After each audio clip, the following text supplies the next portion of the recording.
Hello there, and welcome to Mega Crab Stage 12. We are kicking it off with a good old-fashioned hero landing. Basically because the hero's out there and just thrown to the wolves. Just sacrifice it, let everything target the hero. And then all of our troops kind of creep in behind. And it works surprisingly well. I'm just throwing it out there. Like, until the heavies can get in place and the Zookas can all get in place, that brick really can absorb some love. So a couple of things I just want to touch on while obviously I'm kind of blowing through here. You can see the T there, or the cross, or whatever you want to call it, of sniper towers and cannons. Those bad boys would normally just absolutely flatten your heavies. And as you can see here, with one shock, if you place it very carefully, you can actually take out the entire cluster with a single shock. Now, if your shock duration's a little lower and your damage is a little lower and it's going to take you a little bit to get through it, like, I can't promise you that you're going to be able to finish it in one shock, but definitely you can move through. It minimizes the amount of energy you have to use, which is a good thing, because then there's another T or cross or whatever you want to call it just behind it, and then there's like a cluster of awful evilness right in there with all kinds of cannons and rocket launchers and craziness, which also, as you can see, you can take out the entire block in a single shock. Very, very important, because, well, frankly, there's a lot of scary stuff in there that you don't want getting at your, well, troops in general, because you got, you know, the cannons and the boom cannons and the rocket launchers and all the things. It's going to be horrible if you let it just run rampant. So anyways, if you need to, you know, tell your task force, hey guys, I need to practice my, like, 4x2 shocks. I don't know what you'd want to call it. The eight defense shocks or like long shocks. But really, what you're aiming for is a block of 4 defenses long or tall by 2, and what that gives you is the perfect intersection right in the middle, where you can throw the shock and it'll shock all 8. Now, it'll also shock more and, like, go out to the sides. Technically, with the single shock, you can get that block of 8 as well as an additional, I believe it's 4, that kind of pop out from the sides, because it'll make a cross. And then you might actually get some things on the 45-degree angles and stuff like that. But that doesn't really matter, because the important part is, if you work on those long, like 4x2 shocks and you get really good at those, they are incredibly helpful. Like, when it starts coming into stuff with the higher level ops, for example, or, you know, even just on, like, Dr. T and versus player bases and stuff, if you can really practice those and get that shock down super solid, it makes your life so much easier in so many ways. You can roll through and just start smoking some fools because you got the technique to do so. Now, at this point, I kind of realized, having the super heavy and the super medic with my superhero, see what. Anyways, having the 3 of them go through, they are doing some serious work. Like, they are clearing a lot of defenses, but there is no way they're going to have the DPS to actually melt through the remainder of the core. So I know at this point it's going to be a second attack. I was already throwing energy at that shock launcher, trying to basically make the next attack as easy as possible, because I don't know if you noticed there, the super medic was running around healing brick, but the super healer was not running around healing the super heavy. So I don't know what kind of interactions the super mutants, super soldiers, whatever you want to call them, different game, I guess. But yeah, like, I guess the supers don't really interact with each other. They only assist your troops. So if you've got no troops left, they can be a little tricky. So once again, using bricks battle call to actually speed boost my troops into the location that I want them in.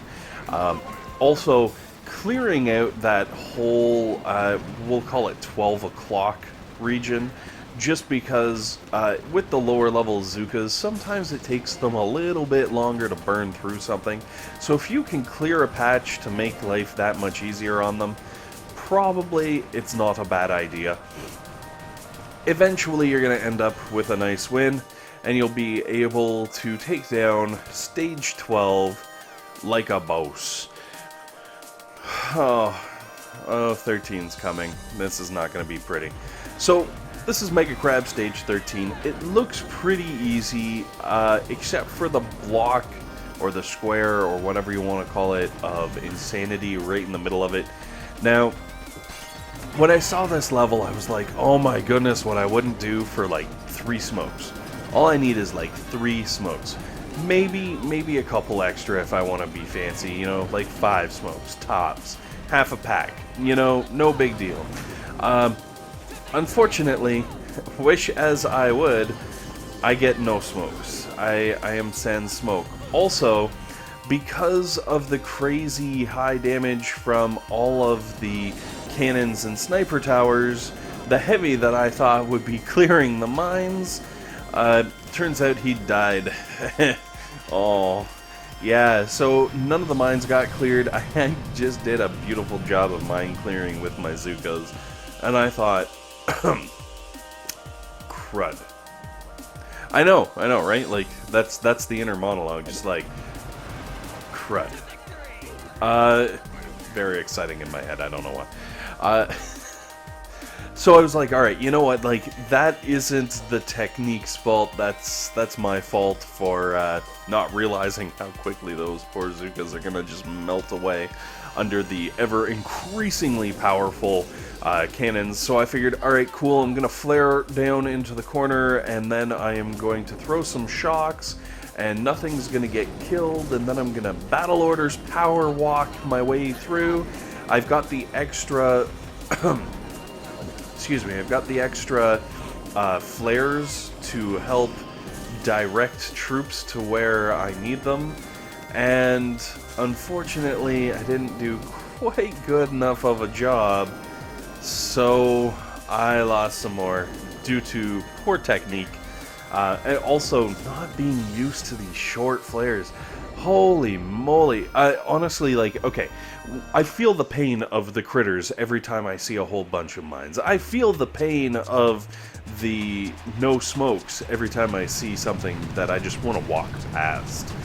But what I was not expecting was the pain of a shortened flare. Honestly, I was like, holy smokes, it really makes a difference. When you're used to, you get used to your flare being a certain length and lasting for a certain amount of time, allowing your troops to like move around and do things, and man, when that changes suddenly on you, it is absolutely brutal. Bear with me. Just because I can hear the dog squeaking over there in the background. No, he's not like the dog from Snatch. He hasn't swallowed a squeaky toy. It's just, you know, he's a golden retriever, so I'm pretty sure at birth they implanted one in his mouth. Because every time I see him, he's just got that toy right there in the jowls? Yeah. Anyways, so finally on attempt number 3, which is probably like 2 attempts too much. Well, no. Honestly, had I like gone through that entire block and tried to actually destroy it, I feel like I would probably have still needed 2, maybe 3 attacks just to blow through there. I'm not 100% sure what kind of super soldiers are in those vats. Who knows, maybe they could have really done some work. Also, the front side of that box is really like all cannons and sniper towers, so maybe if I had gone with like rifle Zookas, I could have like plowed through all of those defenses, but at the same time, my rifles are really not up to par, so I don't know. Maybe it would have been interesting to see how that would play out, but maybe next time. So, stage 13 goes down, unlucky 13. First time we've had to use 3 attacks on a single base. That's okay though. Honestly, I was mostly hoping to reach around stage 15 with a full day's worth of attacks. For those of you who may not know this, is there anyone who doesn't know about the crab? I guess new players who are new to Boom Beach who have never had the joy of getting to play the mega crabs. Boom Beach, the only game where getting crabs is good. Anyway, so yeah, you get attacks every so many hours. I want to say it's every 3 hours you get an attack, and then you refresh up to a certain number of attacks, and you have to go through and do attacks, and yada yada yada. So if you wait until several hours into the crab before you start attacking, you will have more attacks that you can use to push further in. This is normally good when you're trying to do things like save power powder, which honestly during the crab okay, if you're pushing really hard and you're like maxed out and you're trying to like get through levels, okay, you're gonna burn power powder. But for the most part, if you roll through the beginning and mid-level difficulty for yourself, obviously that's going to change based on the person, or you know, their skill levels, their troop levels, like all of those things come into account. There isn't like one mid-level or beginning level, but if you sit in the beginning or mid-level range for your account, honestly, generally you're probably going to be making more power powder than you're using, even if you're running like a full boost with like 9 or 10 statues, just because you're getting power powder directly back, as well as shards and fragments and crystals and all kinds of things from the levels. So and you know, I'm assuming you're going to be out there still doing your normal clear and whatnot also, because if you got a huge boost, you might as well smoke some fools on your map to make them feel the pain. All in all, it kind of works out where you end up with a bunch of power powder. Now, if you push to like the upper limits of your abilities, then absolutely you're going to start burning through way more power powder. It's just kind of the nature of the beast, but also, let's face it, if you're at that point, you're burning the power powder to brag about the size of your attack force. You know, like, it's easily 10.5 kills in. So, yeah, I don't know. I guess that I've said my piece. Really, what's important right now is, because I'm sure a lot of people watching are like, why is he kamikazing his way into a wall of cannons? Is the beard having a stroke? I'm concerned. The answer is no, I am not having a stroke. The answer is this last vat right here has the Super Grenadier in it, and I wanted to see the Super Grenadier blow some stuff up. As you can see, the explosions are pretty epic. Unfortunately, against 1,000 cannons, does not last that long. I'm sure we're going to see more of that crazy Grenadier, because, oh boy, that looks fun. I'm just saying. So, yeah, alright. Attack number 2 was a bit of a write-off, because as you can see with attack number 1, the strat that I was going for was loop around the outside, skip past all the scary cannons over on the left-hand side, and get yourself a nice easy win.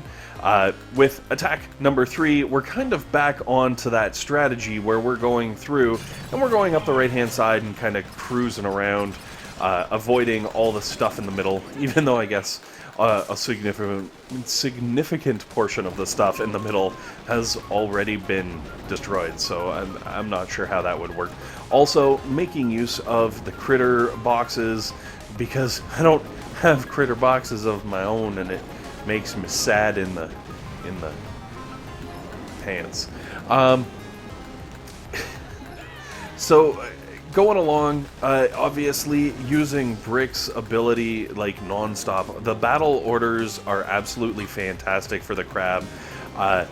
For some of the larger bases, just for the increased transportation, which is weird because normally in ops and things, I don't get a lot of opportunity to kick off battle orders to try and speed my troops up and move my troops around. Same thing with like PvP battles.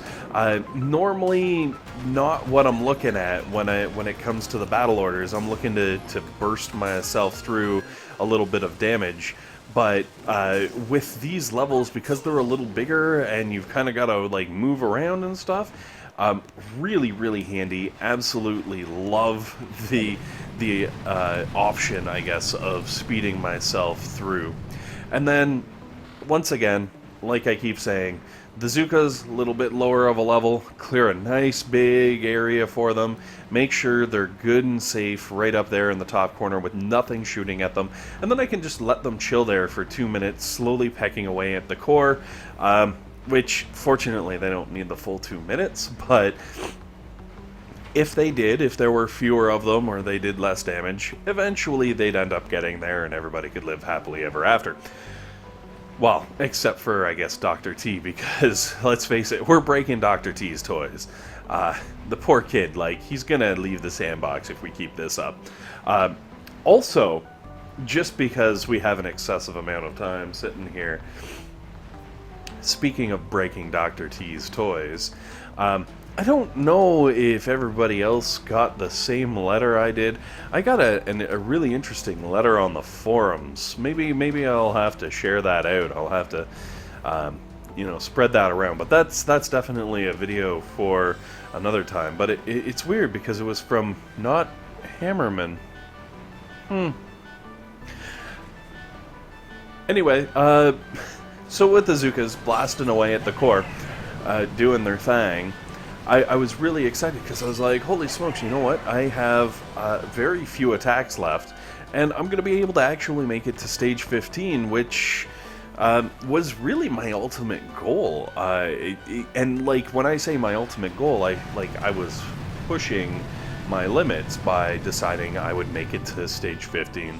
So that's kind of nice. I was really happy with it. Obviously, troop losses cranking up, and stage 15 is a thing. If you look, well, don't worry, we'll get back to it. But you can see right there, the cryo bombs are still in the game. They are kicking it. We haven't really. I think these are the first of the cryo bombs we've seen this crab, but they're definitely there. They're definitely doing their thing, and they're definitely still cold. I don't know. What else do you have to say about a cryo bomb, am I right? So, first things first, I knew the second I popped out the super heavy, the cryo bombs were going to go crazy, because you can't flare the supers, you can't, like, do anything with the supers, so I knew he was going to charge right into those cryo bombs, which is why I pulled everything back, because my poor delicate, wee low-leveled Zookas, they're just high enough of a level that they will be completely fried by that cryo bomb. So I pulled them back and made sure that I could unleash the super medic, which, as you can see, the super medic is doing some serious work on my troops, giving them the super meth and fairy meth, whatever you want to call it, and really making this attack happen. Now, here's the key. There's like the little 5-pack of mortars there. You can fry all 5 of those with one shock, and if you can fry all of those with one shock, it makes it super easy to clear the backside of the base. We'll call it, like, 10 o'clock, if you would. And if you can clear out 10 o'clock, you can throw all of your troops in the back there and just wail on the shield. But this is where I started realizing, you know what, if you look, my super medic is getting just a few of the Zookas when healing the heavies, because there's still a mortar there that's kind of like firing away on just on the corner. We'll zoom in a little bit, and I realized, hey, if I kind of clustered everything up a little closer, I can probably get a few more of my heavies to get, like, speed onto my Zookas, is what I'm... Jeez, I can't make with the words. What can I say? It's been a busy morning. So, what I tried first was throwing a barrage, and I was like, okay, that's cool. Then I threw an artillery at my own heavies. You just saw that there, where they took a bit of a dip, and I was like, and I was like, you know what? They're not close enough. I gotta get them just a little bit closer. So with a reflare to group everything up, which felt so weird, as you can see, worked out really, really well, because the heavies are getting whacked by the mortar, the super medic is healing the heavies, the splash heal is hitting the Zookas, which is also giving them the fairy meth, and wham, suddenly the base starts going down so much faster. So we one-shot 15, which was really nice, because I thought it was going to be like my last attack on like the first half of 15, just because of the way the levels had been going for the last little bit. Whew, that was a lot of words. Anyways, because I've still got the one last attack, I figured, alright, I'm going to take a crack at 16. Unfortunately, I only have the one attack, and I am not able to make it all the way through 16, but... you know, at least we've got the first half, and you can kind of see where I'm going with my strategy, what I'm trying to do, what I was hoping to make happen, and with your 16, you can kind of plow through doing the same. Anyways, guys, thanks very much for watching. Hopefully this has been helpful. Hopefully it's been entertaining. And above all else, hopefully you guys have a fantastic day and an amazing crab. Hello there, and welcome to attack number... Mother. Hello there, and welcome to stage number 12 of the Mega Crab, the baby crab... Oh, wow.